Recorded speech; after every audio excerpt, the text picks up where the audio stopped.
হুর মানে কি? যে সমস্ত নারীকে আল্লাহ তাআলা জান্নাতে সৃষ্টি করেছেন তাদেরকে বলা হয় হুর। জান্নাতের রমণীদের আল্লাহ তাআলা জান্নাতি পুরুষদের জন্য উপহার হিসেবে রেখেছেন। আল্লাহ তাআলা তাদেরকে জান্নাত প্রাপ্ত পুরুষদের সাথে বিয়ে দেবেন, ফলে তারা স্বামী স্ত্রী হিসেবে চিরকালের জন্য জান্নাতে বসবাস করতে থাকবে।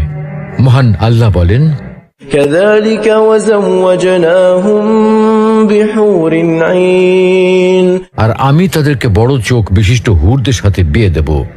জান্নাতের হুর হবে চিরকুমারী ও সমবয়সের প্রেম সোহাগিনী।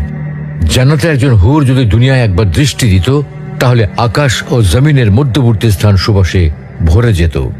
পূর্ব পশ্চিম প্রান্তকে তথা সমগ্র পৃথিবীটাকে সুসজ্জিত করে দিত। প্রতিটি চোখ সব জিনিস থেকে দৃষ্টি ফিরিয়ে তার দিকে চেয়ে থাকত এবং সৃষ্টিকুল আল্লাহর প্রশংসা ও বড়ত্ব বর্ণনা করত। জান্নাতি পুরুষেরা যখনই তাদের